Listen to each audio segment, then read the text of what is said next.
Halo teman, jumpa lagi denganku Awang Kagunan. Kali ini aku kedatangan tamu super spesial.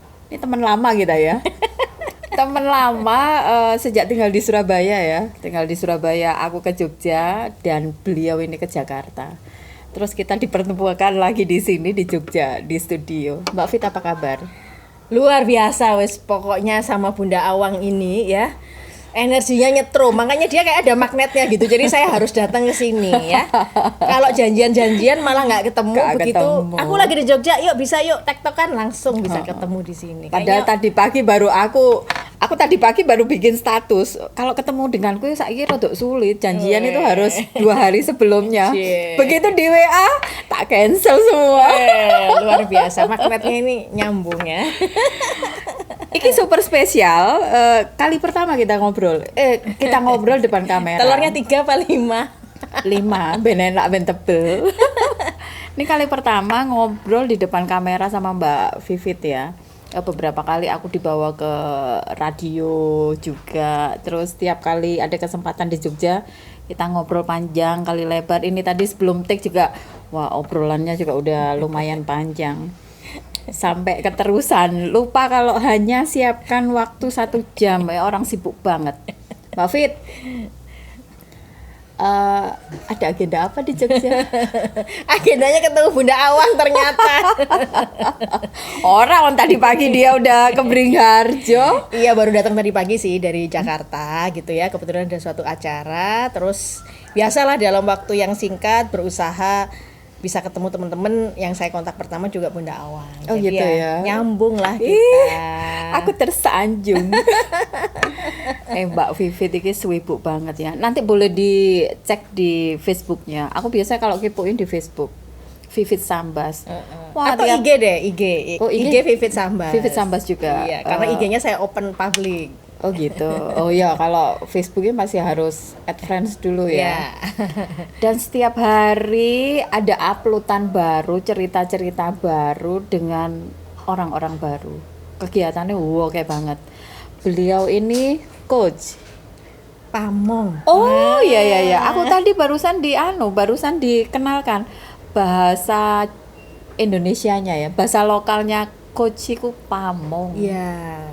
Bahkan saya berada di dalam suatu pelatihan, saya sebagai pamong suatu pelatihan sampai 3 hari Bun. Dan itu bayangin kadang sampai dari subuh ya, habis subuh sampai tengah malam yang namanya pamong harus ready termasuk peserta. Dan itu pelatihan yang tidak ada coffee break Bun. Biasanya kalau pelatihan itu kan coffee break 2 kali ya. Tidak ada. Acara Adanya wedangan. gitu. Bahasanya dilokalkan. Iya, jadi kan kalau kita Oke. bicara kepemimpinan termasuk penggunaan bahasa kita kan kadang ya banyak yang ya coffee break gitu ya, coach gitu kan. Nah, dari sisi bahasa pun kita coba sesuaikan dengan nilai-nilai Nusantara kita sendiri. Coffee break jadi wedangan. Termasuk yang ada di dalam pelatihan tersebut Bun gitu ya, mengingatkan saya juga gitu ya, kita semua bahwa biasanya kalau kita bicara teori kepemimpinan, pelatihan kepemimpinan itu kan banyak berbasis luar ya. Berbasis ada 7 habit dan segala macam lah ya, banyak sekali yang berbasis nilai-nilai kepemimpinan luar. Padahal kan seperti yang Bunda Awang lakukan sekarang ya, bahwa kita ini punya nilai-nilai keluhuran yang luar biasa. Nah, jadi itu diingatkan di mana di dalam kepemimpinan pusat kepemimpinan ini yang saya tergabung di dalamnya ini juga menggunakan pendekatan-pendekatan nilai-nilai luhur Nusantara kita sendiri. Terus juga menggunakan media-media seperti batik. Membatik nih, jadi para pemimpin ini membatik, pakai wayang untuk personifikasi kita belajar juga, kemudian menggunakan gamelan, menggunakan tarian Nusantara, dan metodenya itu experiential learning. Jadi bukan seperti kita ceramah-ceramah gitu Bun, gitu ya, bukan ceramah, teknik motivasi, bukan. Jadi para peserta dicemplungkan, Dijerumuskan. Jadi mengikuti suatu proses di mana experiencing dulu, kita pamong mendampingi, memfasilitasi, baru setelah mereka para peserta mengalami suatu aktivitas, baru kita melakukan debrief itu apa ya, meresume atau tadi apa sih yang dialami. Jadi benar-benar berdasarkan pengalaman baru kita tinggal memfasilitasi untuk apa ini tadi yang dipetik hikmahnya dari kegiatan ini apa. Nah, Yang penting juga pendekatannya adalah kita mengedepankan budi luhur, Bun. Itu saya pun juga sebagai pamong banyak sekali belajar. Dan itu kan udah mulai banyak ditinggalkan. Iya. Jadi Jadi pembelajaran tentang budi pekerti, tentang budi luhur itu kan udah hampir hilang gitu. Nah, di situ kita ada metode-metode, Bun, yang saya bersyukur sekali bisa join di dalamnya, karena sesungguhnya saya juga sebagai manusia juga bertumbuh ya. Terus belajar satu hal itu yang belajar peka, belajar mendengarkan ini pun. Yang orang agak susah itu. Karena banyak orang dia terbiasa untuk berbicara, tapi dia tidak terbiasa untuk mendengarkan. Bahkan kan banyak kursus public speaking, kursus komunikasi. Berarti abis ini kita bikin kursus mendengarkan, kursus untuk mendengar. Jadi kemampuan untuk mendengarkan, berusaha peka. Nah, itu dilatih juga saya sebagai pamong, apalagi para pesertanya ya, mendengarkan diri sendiri, bahkan untuk lebih peka. Nah, itu nyambung juga sih akhirnya juga dengan buku yang kedua saya, buku tunggal ini, juga supaya lebih mendengarkan diri pun gitu, untuk lebih eling lan waspodo. Iya, itu hashtagnya itu ya, hening bening eling lan waspodo. Itu pesertanya siapa aja? Kalau yang dimanapun, yang di pusat kepemimpinan itu yang di Wira apa itu kan? Wika Satrian. Adanya di mana itu? Di Gadok, Pasir Angin. Daerah Bogor. Ya, jadi ini pusat kepemimpinan yang berbasis kearifan lokal, experiential learning gitu ya. Dan pesertanya, jadi prinsipnya ketuhanan, kemanusiaan dan alam. Jadi kita pun pamong maupun peserta tidurnya di tenda, Bun. Tidurnya di tenda supaya dekat dengan alam. Kita juga ada susur alamnya juga. Berjalan di alam, ada hutan sekitar 10 hektar di situ, Bun. Jalannya pun hening. Jadi selama masuk hutan ya kayak walking meditation lah gitu ya. Jadi ingat dulu zaman dulu Pun ya, kita jurit-jurit malam itu kan biasanya tengah malam terus rodok diweden-wedeni, dikaget-kagetin gitu kan. Jadi kita tuh dengan was-was, jadi masuk ke hutan tuh dengan ketakutan gitu ya. Betul. Nah, kalau ini enggak. Jadi sebenarnya banyak hal yang bisa kita pelajari dari alam. Justru jadi itu pagi hari Pun, bukan gelap gulita. Kita jalan dalam kondisi hening. Terus antara satu peserta dengan peserta lain tuh berjarak ya. Jadi kita akhirnya mendengarkan alam dan mendengarkan isi hati kita. Nah, itu sebenarnya yang di dalam hiruk pikuk teknologi serba canggih, serba instan itu kita membutuhkan keheningan itu sebenarnya Pun. Yang sering kan kita kesepian dalam keramaian ya, sepi dalam keramaian gitu kan. Ibu kok kayak aku kadang-kadang ya. Rame tapi kok kayak aneh, aku ini nggak punya siapa-siapa ya, padahal di sekitarnya banyak sekali orang.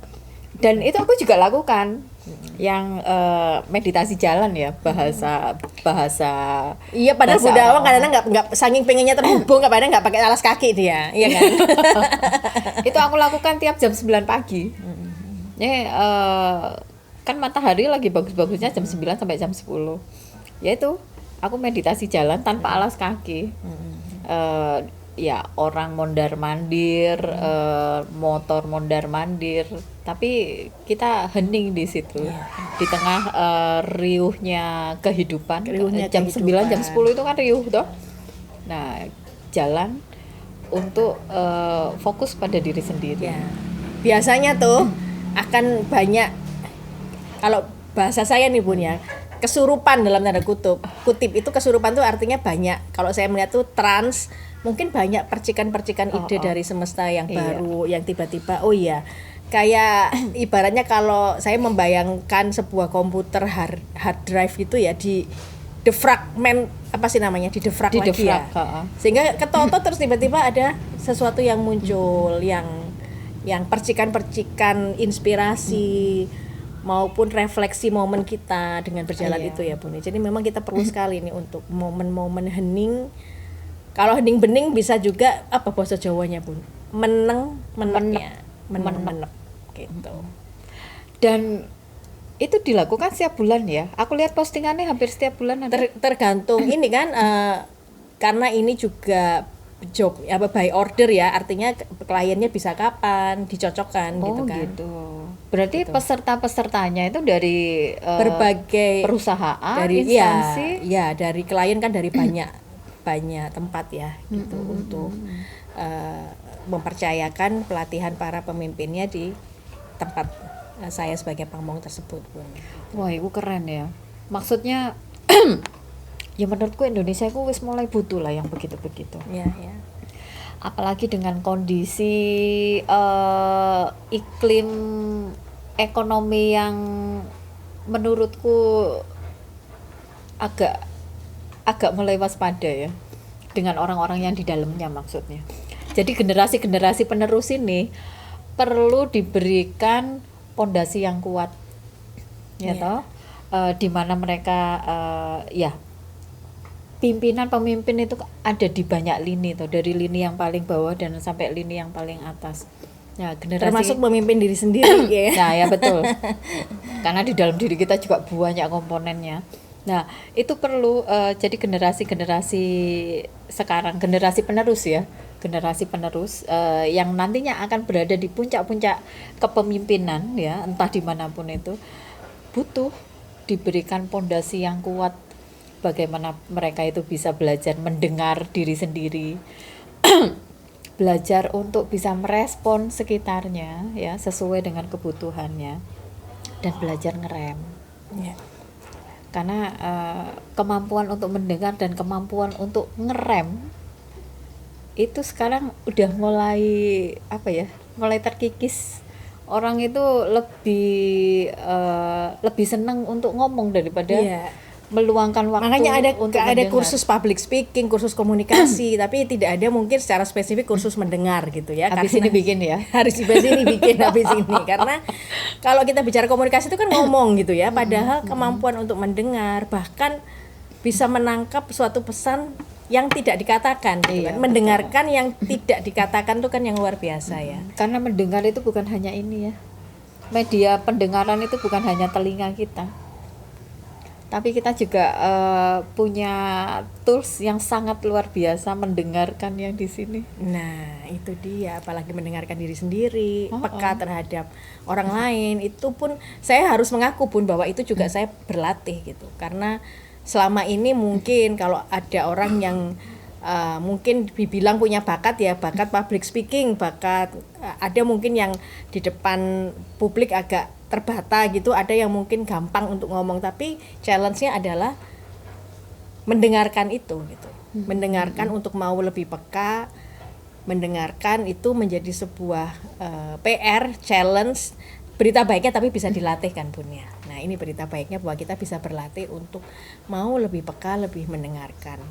Nah, itu tadi kan by order, nggak bikin kelas yang open class terus siapa aja yang tertarik bisa ikut program itu. Belum Ada ke arah sana. Saya sudah membuat workshop online yang pertama, jadi nyambung karena buku saya yang kedua yang baru saya launching Januari kemarin kan judulnya Hening Bening.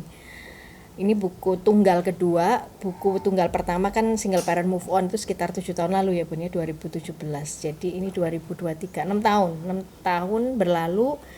Nah, saya sudah membuat workshop online-nya 1 kali. Ini mau bikin, saya sudah buat lagi untuk 10 Juni. Jadi sementara bisa online, challenge-nya kan kita coba menggunakan teknologi, workshop online untuk hening bening, panduan perjalanan healing dan move on. Kalau workshop offline-nya nanti kita pikirkan lagi gimana gitu Pun. Oke. Itu tadi kegiatannya Mbak Vivit ya, di mana dia membahasakan dirinya sebagai pamong. Mungkin kalau setiap orang, aku kan selalu sering bilang, kita manusia itu harus tahu apa tugas kehidupan kita gitu. Jadi kalau ditanya kamu itu siapa dan tugasmu itu apa, kita itu udah tahu gitu. Dan rupanya Mbak Vivi itu udah tahu dia itu siapa dan tugasnya itu apa. Dia sebagai pamong dan tugasnya ya seperti yang dia sampaikan tadi, panjang kali lebar. Kayaknya yang di Wika Satrian itu kalau misalnya open class semua orang bisa ikut, nggak hanya by order, kayaknya keren juga itu. Iya toh? Kayaknya keren Mudah-mudahan juga. ke depan ya. Ke depan ya. Kita tunggu. Kalau misalnya ada rezeki, aku mau ikut. Tak jabanin aku pengen ke sana, pengen lihat pengalaman rasa apa nanti Iya. yang akan didapat setelah berproses di sana 3 hari. Iya. Keren banget. Ini baru sesi pertama. Nanti akan ada 2 sesi lainnya. Terima kasih banyak. Semoga bermanfaat infonya, ngobrol penting nggak penting ini ya. Tapi ya semoga Anda terhibur ya dengan obrolan yang nggak penting ini. Sampai ketemu di sesi selanjutnya. Dadah.